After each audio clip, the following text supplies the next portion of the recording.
Hello, everyone. In 2025, my plan initially was to record Monday motivation videos and Thursday thought videos. Um, but I also, realized that I'd like to do some reflection videos. The standard reaction videos have someone just watching somebody else's content and nodding and making faces. I don't want to do that. And I know there are other content creators that actually, look at content and reflect and share their thoughts. And that's what I was actually wanting to do. And so I'm going to be picking content put out by other creators and reflect on what they are sharing from a Christian perspective. And being that Donald Trump is going to be sworn in as the 47th president in the next couple of hours, I figured that I'll actually listen to some of the things that he's saying on the Joe Rogan experience. I think that was episode 2219. And I like the fact that Joe's got the chapters. So I'm just going to pick a few things and listen to what the Trump is saying. And then kind of come back and in the next 100 days and, see how what he was saying plays out in the days to come. Being that today is Monday, I also want to share some, reflections from a motivation kind of encouragement perspective as well. Now, I haven't watched the episode. I've seen snippets of it, but I haven't watched the whole thing. So you're going to probably see me genuinely react to certain things, and where necessary, I'll probably pause and share my thoughts and, try to make it short. This is a rather long intro, and maybe in the future I won't do that. So let's get playing. I've got the audio low because this is a start. I like the retro kind of feel that Joe Rogan has to the start. It's a bit crazy if you ask me, but whatever. I think it actually works. All right, we're rolling. Good to see you, Let's sir. go. Here we go.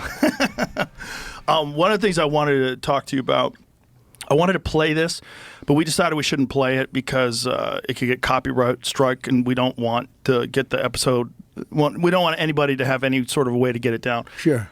But it was the episode of you when you were on The View, and I think it was 2015 or 2006, like when you were running for president. Right. And you got introduced as our friend Donald Trump. That's right. Whoopi Goldberg gives you a big hug and a kiss. Joy Behar gives you a big hug. Barbara Walters gives you a big hug. They all loved you. They were all talking about how you might be conservative in your financial positions, but you're very liberal socially. They were talking about you in such a favorable light. The audience was cheering. And then you actually started winning in the polls, and then the machine started working towards you. Yeah. But there's probably no one in history that I've ever seen that's been attacked the way you've been attacked and the way they've done it, so coordinated and systematically. When you see those same people in the past, very favorable to you, like Oprah, when you were on Oprah's show, Very. she was encouraging you to be Last president. week I did one of her last shows. I think maybe Thursday or Friday. That was a big deal being on Oprah's show, the last one. And I was like one of the last shows in that final week. And I said, boy, we've come a long way since that. What was it like? The concept, it was really like two different lives. Now, it's interesting that Joe didn't want to play the video from The View. I haven't even looked it up, not that it matters. And the thing is, irrespective of what you or anyone else says about Joe Rogan, this is a show. He can do whatever he wants. He can say whatever he wants. Let's see, how many people have viewed this? So there's 19.1 million subscribers to the Joe Rogan experience, and there's been 54 million views. This was 2 months ago. And obviously, it played a huge role. It likely played a huge role in Donald Trump getting elected. I'm not saying that's the only reason, but the thing is, what he said is true. It's Donald Trump is welcomed a certain way or whatever, and then when the tide begins to turn and it seems like he's going to be president, that's when everybody turns on him, and there's this concerted effort. And Now, none of you should care what I think because I live here in Australia, and I wouldn't call myself a MAGA person per se, but yeah, between Kamala Harris and Donald Trump, I would have voted for Donald Trump, not because, as a Christian, I believe he's a Christian and he's got this close personal relationship with Jesus. I don't know that. He might not, but that's not what I'm going to, if I was to vote for him, if I was going to be voting for him, that's not why. The thing about Donald Trump is, you know, he's a sinner just like the rest of us, and he needs Jesus just like the rest of us. And so does Kamala, and so does everybody else under the sun. And so I'm not looking at Donald Trump like he's a saint. But the reality is, prior to and during the election, or in the run up to the election, everybody was bagging him in the mainstream media and calling him fascist and Hitler, and not just Donald Trump, but anyone who supported Donald Trump or even indicated that they were leaning towards supporting Donald Trump was painted as a villain, was painted as fascists and Nazis and all of this other stuff. And that's a shame because, even on the night of the election, there were videos floating of people being so arrogant, the Democrats and, woke people, left wing, whatever, I don't care how you call them. There were so many people who were convinced that Donald Trump was going to lose because they thought that the constant bashing and the constant badgering and constant painting of Donald Trump as Hitler and a fascist and a Nazi and all the supporters as being backwards and uneducated. I'm sure once this video goes out, there'll be people who will be calling me names. I don't really care. I know who I am and I know whose I am. Far from perfect. I'm a sinner saved by grace through faith. I need Jesus. Donald Trump needs Jesus. You need Jesus. Everybody needs Jesus. So he's the one who's going to judge me. He's the one he's the one who died for me. He's the one who died for my sin. So my identity is secure in that. So it doesn't matter what you think about me. Anyway, coming back to Donald Trump, I honestly thought that he was not going to win, not because I didn't think he could win. I just thought that this media kind of blitz against him and this constant badgering, and Kamala Harris, I don't even recall what she was going to do if she became president. It was all about how bad Donald Trump is. In fact, everyone who was a Democrat was only talking about how bad Trump is and how bad the people who support him are and how terrible the world is going to be and the United States is going to be if Trump became president. Like, I never heard any of them actually say something that would actually benefit the United States and benefit the people and benefit the rest of the world.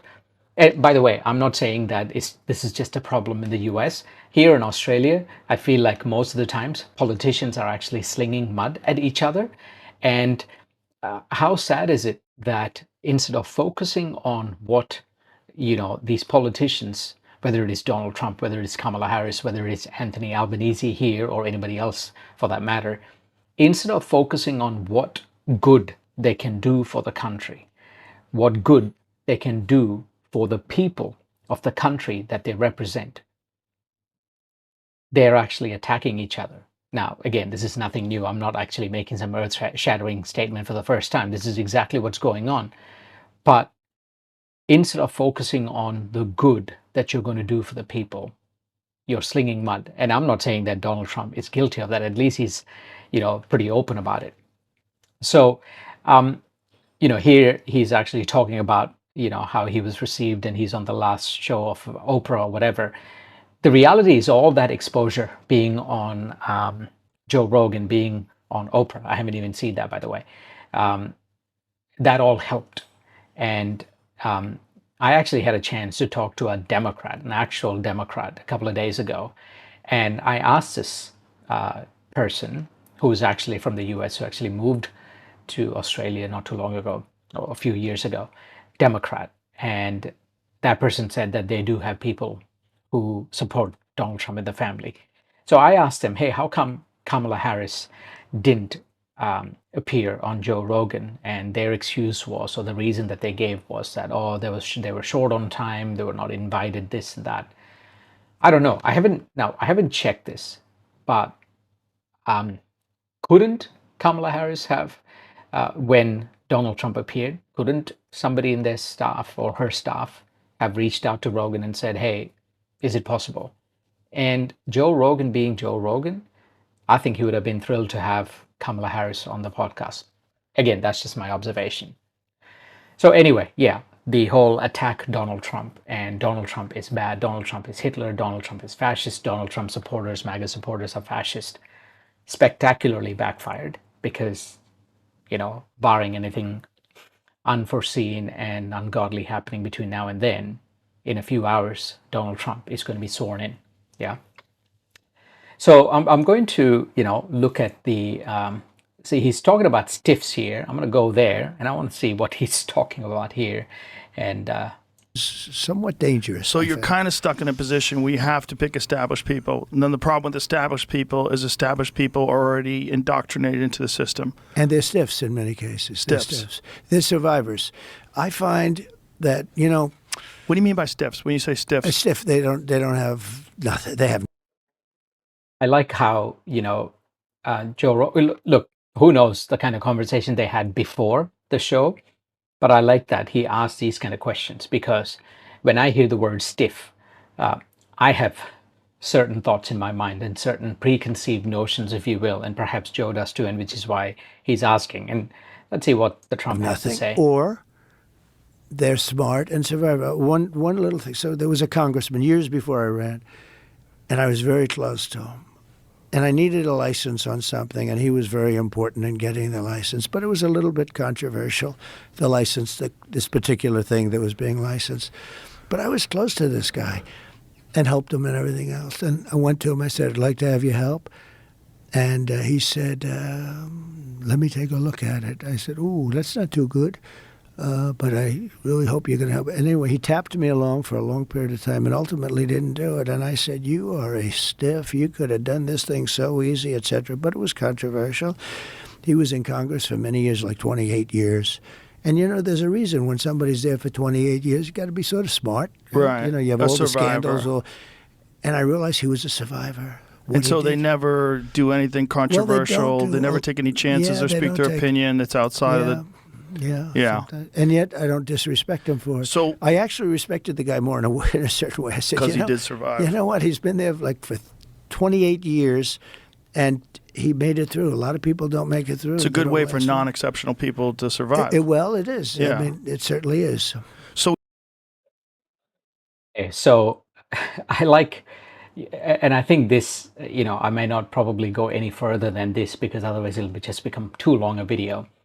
It's interesting how we see Donald Trump saying that he actually went to somebody in Congress for help. He asked for help.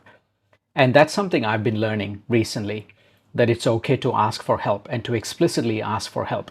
It's not that previously I didn't think that asking for help was weak and whatever. I just thought to myself that, oh, maybe people are not willing to help me. They're too busy. They've got their own things going on. But here we see Donald Trump going and asking someone, a congressman, for help. And he's very open about it, right? He's saying that here in the episode. He's actually saying it on camera, that he's actually asking for help regarding some controversial permit or whatever it is. And I think that's one of the things that we have to appreciate about Donald Trump is that he actually says what he says and he does what he does, and he's pretty transparent about it, right? And to me, the first time he got elected, I thought to myself, wow, this guy who everybody said was going to lose has actually won. And I was genuinely curious to see what he was going to do. Have I followed the policies and what he did and he didn't do and whatever else? And am I some diehard Trump supporter? Not really. Again, I live in Australia. That's the US. The thing that makes me interested about Trump and the US and everything else is everything that happens there affects the rest of the world. Australia is no exception. In fact, think about all the stuff that has been going on in the US itself, the DEI initiatives being dismantled and this and that, and, different decisions being taken by different organizations within the government, outside the government. There is an impact. There has been an impact because Donald Trump won. And that impact is not just, limited to the United States. It's actually the rest of the world.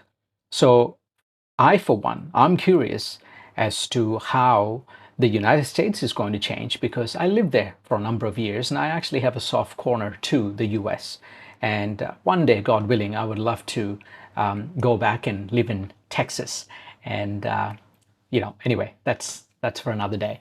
So I am curious to know how the US is going to turn. And when Donald Trump was elected, I made a video at the time saying that I'm going to be praying for Trump. And God knows that since then, I have been praying for Trump every week. And again, it's not because I'm this die-hard MAGA or whatever.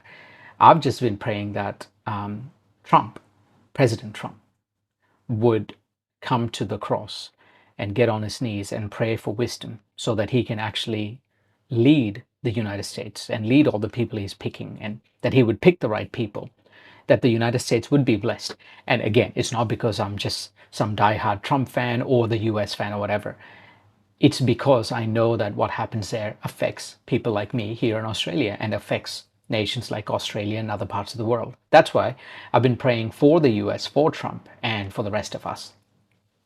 So coming back to this video of him asking for help, yes, he's not happy with what happened with the congressman, but he also says that he has respect, that Donald Trump respects this congressman because he called him a survivor. He called him, he stood his ground for whatever reason. He stood his ground. And so I like the fact that Donald Trump might have been upset at the fact that he was behaving like a stiff, but you see him still saying that, hey, I respect that. I don't agree with it. I respect it. And I think that's a lesson that we can actually all learn in terms of how we conduct with one another. Like if you see this video and you come at me and you say kind of mean, ungodly things to me because I'm actually appearing like in your eyes I'm like pro-Trump and MAGA and this and that. It's kind of sad how you cannot separate someone just objectively sharing their opinion and going, like I said, you know, I don't agree with some of the things that Trump has said and done, but he is a sinner just like the rest of us. So, Lord knows I sin, and the Lord knows I need Jesus as much as Trump and Joe Rogan and everyone else does, including you. So I'm not sitting here and going, Trump is perfect, Trump is an angel, Trump is sent by God and appointed by God. Yes, there is some truth to it that every leader that is appointed all over the world, God has allowed that person to become a leader and be elected into that position. God has allowed it. Does that mean he approves it and Trump has got the stamp of God or anything like that? I don't know about that. But God has allowed Donald Trump to become the next president. In a few hours, he will no longer be president-elect. He'll be the 47th president of the United States, barring anything happening. And time will tell what's going to happen. I pray that, Donald Trump will do what is best for the United States, and that by extension, because he's doing what's best for the United States, that the rest of the world will also be blessed as a result. I pray that the people he has picked for these various positions and, departments like Department of Government Efficiency or whatever, led by Elon and the other person, I pray that all these things will actually have a positive impact, a good, godly impact on the United States and the ordinary people, the ordinary Americans who are longing for change, who are longing for their situation and circumstances to change. And sometimes we have to, take a different and a difficult path. When I saw the election and the US, the map and all the red, I was genuinely surprised. And it just shows that so many people are ready for change. And if we want to see a change, we have to take radical steps. We can't keep doing what we were doing before. And perhaps that's the lesson for this Monday motivation video, or for this week.